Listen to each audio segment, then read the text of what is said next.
కోట్ల రూపాయల check dam ను పేల్చివేయడం జరిగింది.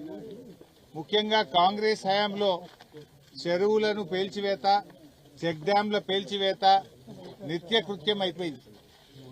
గతంలో హుసేన్ మియా వాగు మీద ఒక చెక్ డ్యామ్ ను పేల్చడానికి ప్రయత్నం చేశారు.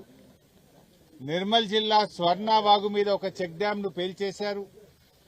ఈరోజు మానేరు నది మీద ఆనాటి బీఆర్ఎస్ హయాంలో ఈ ప్రాంత రైతుల కోరిక మేరకు 24 కోట్లతో కట్టిన చెక్ డ్యామ్ ను రాత్రికి రాత్రే ఇసుక మాఫియా పేల్చివేశారు.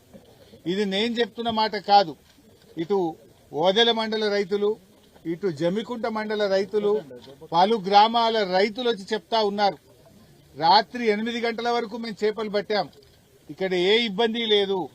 ఉదయాన్నే 6 గంటలకు వచ్చేసరికి చెక్ డ్యాం పేల్చివేయబడ్డది, నీళ్లన్నీ వెళ్లిపోతున్నాయని చెప్పి స్పష్టంగా చెప్తా ఉన్నారు. అంటే ఇవాళ రాష్ట్రంలో ఇసుక మాఫియా రాజ్యమేల్తా ఉంది. రేవంత్ రెడ్డి పాలనలో కాంగ్రెస్ పార్టీ నాయకులే ఇవాళ ఇసుక మాఫియా అవతారం ఎత్తారు. ఇవాళ వేల కొద్ది ట్రాక్టర్లు, లారీలు అక్రమంగా నడిపిస్తూ ఇవాళ దోపిడీకి పాల్పడతా ఉన్నారు. తమ ఇసుక మాఫియాకు ఇసుక తీయడానికి చెక్ డ్యాం అడ్డంకిగా ఉందని, ఈ చెక్ డ్యాం నిండా నీళ్లుంటే ఇసుక తీయలేమని రాత్రికి రాత్రి ఈ చెక్ డ్యాం ను పేల్చివేసినారు. ఇది గతంలో కూడా జరిగింది. ఇదే పెద్దపల్లి నియోజకవర్గంలో హుసేన్ మియా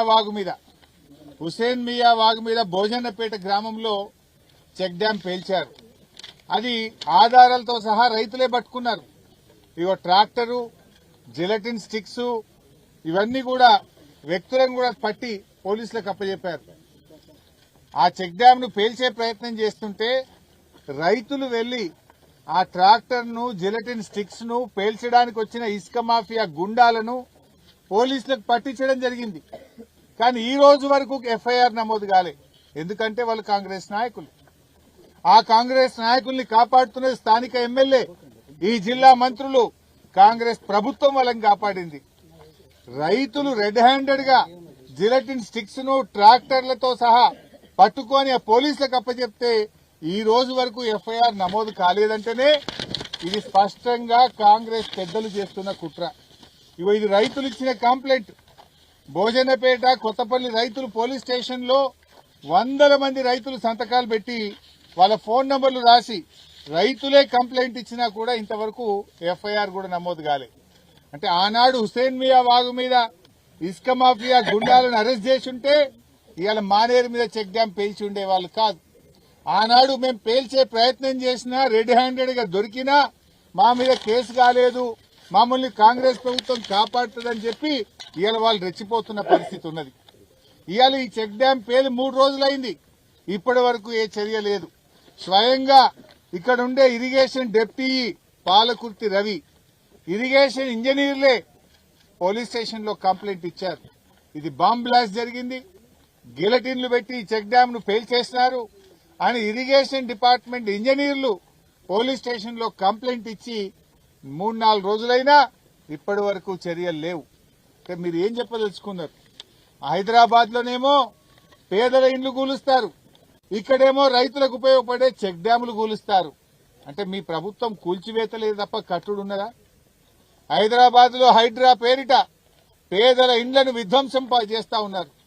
ఇవాళ ఇసుక మాఫియా అటు నిర్మల్లో, ఇటు పెద్దపల్లి జిల్లాలో, ఇటు కరీంనగర్ జిల్లాలో, అటు చెన్నూరులో, మంచిర్యాల జిల్లాలో చెక్ డ్యాంలు, చెరువులు విధ్వంసం చేస్తా ఉన్నారు. కేసీఆర్ గారు కట్టుడు, రేవంత్ రెడ్డి కూలగొట్టుడు. ఇదేనా మీరు చేసింది? ఏమైనా ఉన్నదా అని నేను అడుగుతా ఉన్నా. ఇవాళ ఒక్క చెక్ డ్యాం అన్నా మీరు కట్టారా? ఆనాడు కేసీఆర్ గారు బీఆర్ఎస్ ప్రభుత్వం 1200 చెక్ డ్యాములు కట్టింది. మిషన్ కాకతీయ ద్వారా 44,000 చెరువుల పునరుద్దరణ చేసింది బీఆర్ఎస్ ప్రభుత్వం. మానేరు వాగు సస్యశ్యామలమైంది. ప్రతి వాగు మీద, వంక మీద చెక్ డ్యాములు కట్టి ప్రతి నీటి చుక్కను ఒడిసి పట్టింది. రైతులకు బంగారముల 2 పంటలు పంటేట్ చేసింది బీఆర్ఎస్ ప్రభుత్వం. మీరేం చేస్తున్నారు? ఇసుక ఆగడాలు సాగడం లేదని, ఇసుక తీయడానికి చెక్ డ్యాములు అడ్డంకిగా ఉన్నాయని రాత్రికి రాత్రి గిలటిన్లు పెట్టి పేల్చేస్తారా? వాళ్ళని ఇప్పటి వరకు అరెస్ట్ చేయరా? హుసేన్ మియా వాగు మీద రైతులు వచ్చి 100లాది మంది రైతులు దరఖాస్తు ఇస్తే ఇప్పటికీ కేసు కాదు. ఇవాళ మానేరు వాగు మీద చెక్ డ్యాం పేల్చేస్తే ఇప్పటికీ దొంగల్ని పట్టుకోరు మీరు, ఇంకా బుకాయించే ప్రయత్నం చేస్తారు. ఏమని అది లేలే నాణ్యతా లోపమని మాట్లాడతారు. కట్టింది ఎవరు?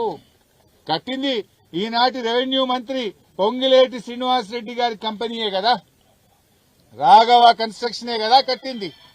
మరి చర్యలు తీసుకోవాల్సి వస్తే ఎవరి మీద తీసుకోవాలి? ఇలా రాఘవ కంపెనీ ఇలా హైదరాబాద్ లో ఫ్యూచర్ సిటీకి వేల కోట్ల రూపాయల రోడ్లు వేస్తా ఉన్నాడు. కొడంగల్ నారాయణపేట లిఫ్ట్ ఇరిగేషన్ లో వేల కోట్ల రూపాయల పనులు చేస్తా ఉన్నాడు. హైదరాబాద్ మల్లన్న సాగర్ నుంచి మరి మూసీ ప్రాజెక్టు తీసుకుపోయే drinking water project Kaleshwaram project లో భాగంగా వేల కోట్ల రూపాయల పనులు చేస్తా ఉన్నాడు. హెచ్ఎండబ్ల్యూఎస్ లో వేల కోట్ల రూపాయలతో ఎస్టీపీలు చేస్తుండు. మరి ఆ టెండర్లన్నీ రద్దు చేయండి, బ్లాక్ లిస్ట్ చేయండి రాఘవ కన్స్ట్రక్షన్ ను. ఇప్పుడు మాట్లాడుతున్నది ఎవరు? ఒక ఆయన కేంద్ర మంత్రి, కేంద్ర హోంశాఖ మంత్రి మాట్లాడతాడు, ఇంకో కొంతమంది ఏమో అధికార పార్టీ కాంగ్రెస్ ఎమ్మెల్యేలు మాట్లాడతారు. ఏది నిజం? ఇసుక మాఫియా జిలెటిన్లు పెట్టి పేల్చింది నిజమా? అయితే అరెస్ట్ చేయండి, వాళ్ళ మీద కేసులు బుక్ చేయండి. ఒకవేళ కాంట్రాక్టర్ సరిగా నిర్మాణం చేయలేదా, వెంటనే ఆ కంపెనీని రాఘవాను బ్లాక్ లిస్ట్ చేయండి. ఈ రాష్ట్రంలో చేస్తున్న అన్ని టెండర్లను కూడా రద్దు చేయాలని చెప్పి మేము డిమాండ్ చేస్తా ఉన్నాం. ఏం డ్రామా? మీరు ఎన్ని డ్రామాలు ఆడతారు? ఈరోజు బీఆర్ఎస్ సైన్యం వస్తున్నది, బీఆర్ఎస్ ఉద్యమకారులు వస్తున్నారని చెప్పి ఇప్పుడు మాత్రం ట్రాక్టర్లు బంద్ చేసినట్టున్నారు. అంటే నిన్న నడిచినాయి, మొన్న నడిచినాయి, కలెక్టర్ కండ్ల ముంగట, ఎస్పీ కండ్ల ముంగట ఇసుక మాఫియా పెట్టరేగిపోతుంటే కూడా వాళ్ళు పట్టించుకున్నటువంటి పరిస్థితుల్లో ఉన్నారంటే ఇలా ప్రభుత్వ పెద్దల ఆదేశాలు ఉన్నాయి కనుక ఈ రకమైన పరిస్థితి జరుగుతూ ఉంది.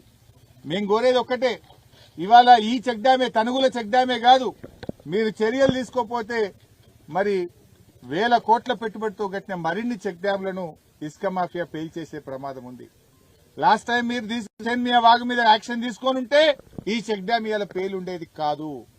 ఉత్తమ్ కుమార్ రెడ్డి గారు మాటలు చెప్పుడు కాదు, నువ్వు 12 లక్షల ఎకరాలకు నీళ్లు ఇస్తా అన్నావు 2 ఏళ్లలో. ఎక్కడిచ్చినావా? ఒక ఎకరానికి చూపి నాకు. ఒక చెరువు కట్టినావా? ఒక ప్రాజెక్టు పూర్తి చేసినావా? ఒక చెక్ డ్యామ్ కట్టినావా? కనీసం ల్యాండ్ అక్విజిషన్ కు ₹1 ఇస్తలేవు. కట్టిన ఇల్లు పెట్టిన పొయ్యోలే మల్లన్న సాగర్, రంగనాయక్ సాగర్, కొండపోచమ్మ సాగర్, బస్వాపూర్ ఇవన్నీ రిజర్వాయర్లు ఉన్నాయి. ఇంత కాలువలకు నీళ్లు ఇస్తే లక్షల ఎకరాలు పంట పండే అవకాశం ఉంది. కుట్రలు కుతంతాలు ఇవి తప్ప మీకు నిజాయితీ లేదు. ఇంత దుర్మార్గంగా ఈ ప్రభుత్వం వ్యవహరిస్తా ఉంది. సో మళ్లీ మేము డిమాండ్ చేసేది ఒక్కటే, తక్షణమే దోషులను అరెస్ట్ చేయండి, 24 కోట్లు రికవరీ చేయండి. అదేవిధంగా అన్ని చర్యలు కూడా తీసుకోవాలి. నిజానికి ఈ చెక్ డ్యామ్ మీద విజిలెన్స్ ఎంక్వైరీ కూడా చేసిందట. విజిలెన్స్ వాళ్ళు కూడా అంతా బాగుంది, ఇక్కడ ఏమీ లేదు అని ఏ చర్యలు లేకుండా విజిలెన్స్ వాళ్ళు కూడా దీన్ని సర్టిఫై చేసిపోయింది. ఇప్పుడు 3-4 ఏళ్లకెళ్ళి చెక్ డ్యామ్ నడుస్తుంది కదా, 3-4 ఏళ్లకెళ్ళి రాని ఇబ్బంది రాత్రికి రాత్రి ఎందుకు వచ్చింది? 14 గేట్లు ఎల్ఎండీలో ఎత్తినప్పుడు 1,00,000 క్యూసెక్కుల వరద వచ్చినప్పుడు రాని ఇబ్బంది చెక్ డ్యామ్ కు ఏ వరద లేకుండా ఏ తుఫాను లేకుండా అర్ధరాత్రి ఎందుకు దిగిపోతా ఉంది చెక్ డ్యామ్? దీనికి ఇవాళ సమాధానం చెప్పాలి. స్వయంగా ఇరిగేషన్ ఉన్నతాధికారులు, ఇరిగేషన్ శాఖ డిపార్ట్మెంటే ఇది బాంబులు పెట్టి పేల్చారు, ఇసుక మాఫియా పేల్చింది అని పోలీస్ స్టేషన్ లో కంప్లైంట్ ఇస్తే కంప్లైంట్ తీసుకోరు. 4 రోజులైనా అరెస్టు చేయరు. ఏం తమాషాలు చేస్తున్నారు? ఇందులో ఎవరి వాటాలున్నాయి? ఇప్పటికైనా ఖబర్దార్ పోలీస్ మిత్రులారా, వెంటనే యాక్షన్ తీసుకోండి. వాడెవ్వడైనా, ఎంతటి వాడైనా, ఎంత పెద్ద కాంగ్రెస్ నాయకుడున్నా దాని మీద చర్యలు తీసుకోవాలని చెప్పి బీఆర్ఎస్ పార్టీ డిమాండ్ చేస్తుంది. ఒకవేళ మీరు తీసుకోకపోయినా రేపు వచ్చేది బీఆర్ఎస్ ప్రభుత్వమే. వాడెవ్వడున్నా, ఏ పొక్కల దాక్కున్నా వాడిని పట్టుకొచ్చి లోపలేసేది ఖాయం, వాళ్ళ మీద చర్యలు తీసుకునేది ఖాయం. మర్యాద కొద్దీ మీరు తీసుకుంటారా? తీసుకోకపోతే ఆ ఇసుక మాఫియా వాళ్ళతో పాటు మీరు కూడా రేపు ఇబ్బంది పడాల్సి వస్తుంది అని చెప్పి పోలీస్ అధికారులను కూడా హెచ్చరిస్తా ఉన్నాం. కుమ్మిడిహట్టి వద్ద ప్రాణాళిక చేయాలని డిపిఆర్ డివేట్ అవుతుంది. అగో మా రైతు అంటున్నాడు, ఇప్పుడు జనవరి ఫిబ్రవరి వరకు ఏమైంది? అటు పక్కన ఇటు పక్కన వేల ఎకరాల పొలాలున్నాయి. ఇక్కడ నీళ్లు లేకపోతే వాళ్ళ బోర్లు ఎండిపోతాయి, రేపు బాయిలు ఎండిపోతాయి, ఆ రైతులు ఆగమ్య గోచరం అవుతారు. దీనికి మరి ఏదైనా టెంపరీగా ఒక రబ్బర్ డ్యామ్ లాంటిదో తాత్కాలికంగా ఏదన్నా ఒక కాపర్ డ్యాం నిర్మించి నీళ్లు నిలిపి మరి ఎండాకాలంలో మరమ్మతు చేయండి. ఒక కాపర్ డ్యాం గాని రబ్బర్ డ్యాం గాని పెడితే దాదాపు ఒక 20,000 ఎకరాల్లో పంటలు కాపాడే అవకాశం ఉంది. వస్తున్నటువంటి వరద ఆగాలంటే ఇరిగేషన్ శాఖ యుద్ధ ప్రాతిపదికన కాపర్ డ్యాం నిర్మించి ఇక్కడ నీళ్లు నిలిపి రైతుల పంటలు కాపాడాలని కూడా రైతుల పక్షాన్ని డిమాండ్ చేస్తున్నారు.